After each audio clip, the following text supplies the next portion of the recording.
Assalamualaikum warahmatullahi wabarakatuh. Alhamdulillahirrabbilalamin.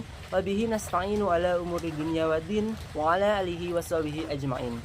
Perkenalkan, nama saya Muhammad Rizal Fikri dari Prodi S1 Sistem Informasi dari Fakultas Rekayasa Industri dengan NIM 10202253058. Hari ini saya akan mempersembahkan video tematik yang menggali pertanyaan paling fundamental dalam eksistensi kita, manusia dalam perspektif Islam. Di tengah hiruk-pikuk kehidupan modern, seringkali kita lupa akan hakikat diri. Islam memberikan jawaban yang paling jelas dan tegas tentang siapa kita dan mengapa kita di sini.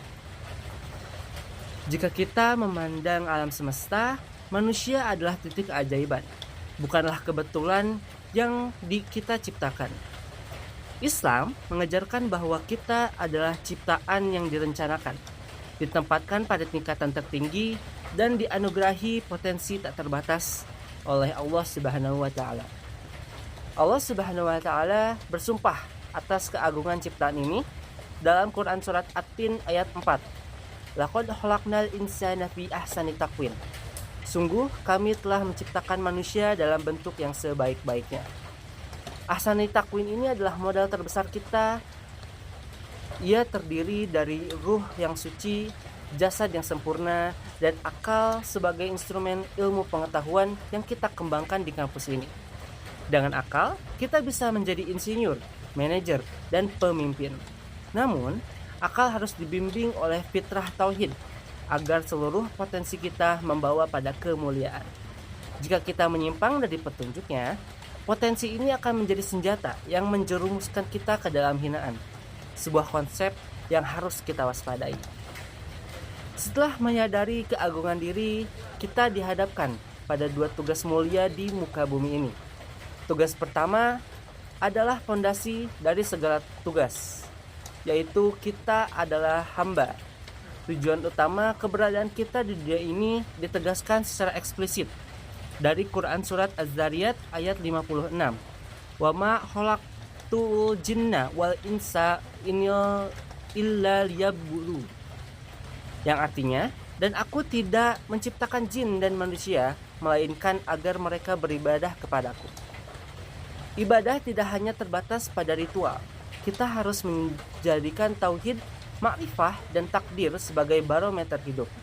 Jika kita memahami tauhid, maka setiap tindakan, mulai dari belajar untuk menghasilkan teknologi yang bermanfaat hingga menjaga kebersihan di lingkungan kampus, akan bernilai ibadah. Inilah yang kita sebut ibadah syumuliyah. Misi kedua adalah sebagai khalifah, pengelola dan pemimpin di bumi. Sebagai seorang khalifah, kita bertanggung jawab terhadap dua hal. Yang pertama, pengelolaan alam, memakmurkan alam dengan ilmu dan teknologi, bukan merusaknya. Yang kedua adalah keadilan sosial, menciptakan tatanan sosial yang adil dan beradab. Inilah realisasi nilai-nilai seperti zakat dan puasa dalam kehidupan bermasyarakat, yaitu kepedulian dan kontrol diri demi kemaslahatan bersama. Semua ibadah dan peran khalifah akan sia-sia jika tidak berujung pada perbaikan karakter. Puncak keislaman seseorang diukur dari akhlak, adab, etika, dan karakternya. Inilah makna mengikuti sunnah Rasulullah SAW. Beliau diutus untuk menyempurnakan moralitas. Dalam hadisnya, innami bu'itsu li utammima makarim al-akhlak. Sesungguhnya aku diutus hanyalah untuk menyempurnakan kemuliaan akhlak. Salat dan perilaku. Kita yakin salatnya baik, maka perilakunya pun baik. Ibadah ritual kita harus tercermin dalam kejujuran saat berinteraksi dan bertanggung jawab dalam perkuliahan. Toleransi. Akhlak juga mencakup makna toleransi dalam kehidupan beragama. Toleransi dalam Islam berarti menghormati perbedaan tanpa mengorbankan keyakinan. Kita harus teguh pada Al-Quran dan hadis, warisan terbaik kita, karena kita tahu Al-Quran tidak ada keraguan di dalamnya. Peringatan keras, dan sebuah peringatan keras bagi kita tidak beragama, orang yang tidak berakhlak, Artinya, keimanan dan ibadah tanpa moralitas yang baik adalah hampa. Inilah peta jalan kita sebagai manusia dalam perspektif Islam. Kita memiliki anugerah ahsani takwim, 2 misi mulia, abd dan khalifah, dan 1 tolak ukur, akhlak yang mulia. Dengan menjalankan semua ini, kita berharap meraih hidup mulia dan mati syahid. Semoga Allah senantiasa membimbing kita. Terima kasih atas perhatiannya. Wassalamualaikum warahmatullahi wabarakatuh.